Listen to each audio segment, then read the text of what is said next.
Il était une fois une vieille chèvre. Elle a eu 7 enfants. Elle les aimait autant que seule une mère peut aimer ses enfants. Elle allait aller dans la forêt, apporter des herbes et des branches pour le déjeuner. Elle a appelé tous ses enfants et les a avertis d'avoir peur du loup maléfique. Il fait souvent semblant, mais vous pouvez immédiatement le reconnaître à sa voix grossière et à ses pattes noires. Les petits enfants ont tout compris et ont assuré à leur mère qu'ils seraient très prudents. La vieille chèvre partit tranquillement. Peu de temps s'est écoulé. Soudain, quelqu'un a frappé à la porte et a crié d'une voix grossière que les enfants devraient immédiatement l'ouvrir. Mais les enfants de la voix rugueuse ont réalisé que c'était un loup. Ils ont répondu que ce n'était pas la voix de la mère, sa voix était gentille et fine, et cette voix était très impolie, ce qui veut dire que c'était un loup.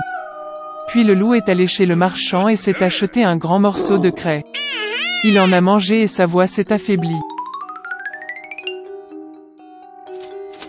Il est revenu, a frappé à la porte et a demandé d'une voix mince aux enfants de l'ouvrir. Le loup a posé sa patte sur la fenêtre et attend. Et les enfants l'ont vu et ont répondu que les pattes de la mère n'étaient pas noires, mais blanches, ce qui signifie que c'était un loup. Puis le loup a couru à la boulangerie et a demandé de lui donner de la pâte. Le loup a oint sa patte avec la pâte. Le méchant s'est approché de la porte pour la 3e fois, a posé sa patte blanche sur la fenêtre et a frappé. Ils ont vu les enfants que la patte était blanche et ont pensé que c'était leur mère. Ils ont ouvert la porte, mais il y avait un loup devant eux. Ils ont eu peur et ont commencé à se disperser dans toutes les directions.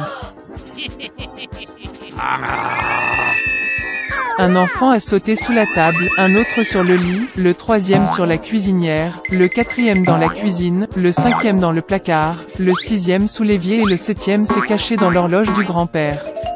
Mais le loup les trouva tous, ouvrit ses mâchoires et avala un à un.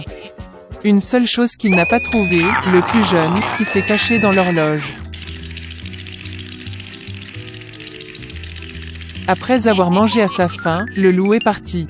Il s'allongea sur une prairie verte sous un arbre et s'endormit. Bientôt, une vieille chèvre rentra de la forêt. Oh, qu'est-ce qu'elle a vu là-bas? La porte était grande ouverte. La table, les chaises, les bancs ont été renversés, le lavabo a été cassé, les oreillers et les couvertures ont été jetés du lit. Elle a commencé à chercher ses enfants, mais elle n'a pu les trouver nulle part. Je les ai appelés par leur nom, mais personne n'a répondu.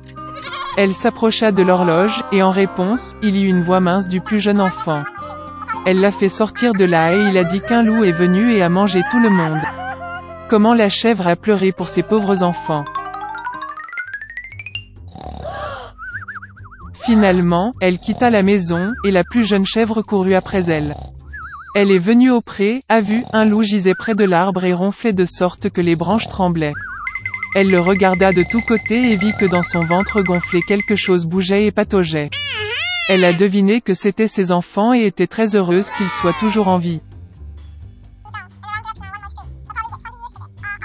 Elle a dit à l'enfant de courir à la maison dès que possible et d'apporter des ciseaux, une aiguille et du fil. Ensuite, la chèvre a coupé le ventre du loup avec des ciseaux, et de là, un enfant a sorti la tête. Et puis les autres ont sauté tous les 6, et rien de mal ne leur est arrivé. Quelle joie c'était! Ils ont commencé à embrasser leur mère, à sauter et à danser. Puis la vieille chèvre a dit que ce serait bien de donner une leçon au loup pendant qu'il dormait encore. Ils ont tiré des pierres et les ont fourrées dans le ventre du loup. Une vieille chèvre a recousu son ventre, mais il n'a rien remarqué, n'a même jamais bougé. Le loup a dormi, s'est levé et a eu une telle soif dans son ventre qu'il a décidé de boire l'eau du puits. Il s'approcha à peine du puits, se pencha vers l'eau, et de lourdes pierres le tirèrent au fond du puits.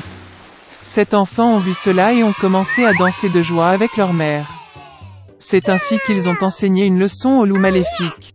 Il était une fois un renard rusé et narcissique dans une forêt dense. Elle a trompé tout le monde, donc aucun des animaux ne lui faisait confiance et ne voulait pas être ami avec elle. Bientôt, le renard en eut marre d'être seul, et elle invita sa voisine grue à dîner. Au début, la grue a refusé, se rappelant qu'on ne peut pas faire confiance au renard. Mais le renard l'a convaincue, en disant qu'à part lui, aucun des animaux ne veut être ami avec elle. Et surtout, le renard l'a invitée à devenir ses meilleurs amis. Crâne était heureux de cette invitation, et après un certain temps est allé visiter. La soupe faite par le renard était très aromatique. Après avoir mis la table, elle a saupoudré la nourriture dans de grandes assiettes. Le renard invita la grue à table et se mit à manger sa soupe avec plaisir. Mais la grue ne pouvait pas le goûter dans un plat aussi plat. Il frappa sans succès son bec sur l'assiette, et à la fin resta affamé. La grue était bouleversée, pensant que le renard était très inattentif envers lui. Mais il était invité chez elle, donc il n'a rien dit de son ressentiment.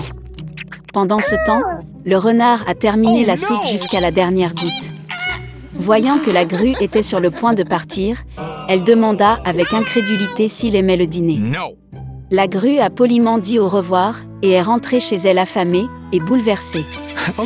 Au bout d'un moment, la grue a décidé de donner une bonne leçon au renard. Il alla voir sa petite amie et l'invita poliment à dîner. Lisa était très satisfaite de l'offre et a accepté. Après avoir préparé le souper, la grue sortit 2 cruches hautes et étroites pour lui et le renard. Il a mis la table et mis la nourriture dans les cruches. À ce moment-là, le renard était venu. Elle avait très faim. La grue invita l'invité à table et les amis se mirent à dîner. Le renard a essayé de manger dans une cruche étroite, mais rien n'en est sorti, car le récipient était trop étroit. Pendant ce temps, la grue mangeait avec aisance avec son long bec. Quand il eut fini, il vit le renard essayer sans succès de manger. Crâne a demandé si elle aimait le dîner. Mais le renard a répondu qu'elle ne pouvait rien manger du fait que la cruche était trop étroite et longue. La grue attendait une réponse similaire. Il rappela au renard qu'il avait quitté sa maison affamé parce que l'assiette était trop plate. Et puis elle a réalisé son erreur. Elle avait honte d'être si peu attentive à son voisin. Lisa s'est excusée et a dit qu'elle ne pouvait même pas penser qu'il ne pourrait pas manger dans une telle assiette. Crâne lui a pardonné et a dit que désormais, il devait se souvenir de leurs différences. Cela dit, il apporta une grande assiette dans laquelle l'invité pouvait facilement dîner. Quand il était temps de dire au revoir, le renard a eu une idée. Elle a demandé à la grue d'emmener une de ses cruches chez lui pour qu'il puisse facilement dîner avec le renard. Le voisin a aimé cette idée.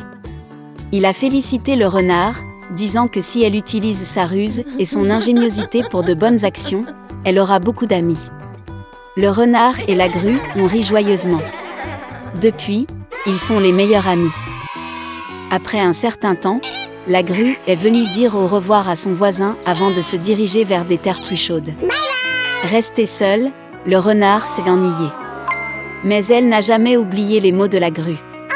Depuis lors, le renard a cessé de ne penser qu'à elle-même et a trouvé de vrais amis parmi d'autres animaux de la forêt.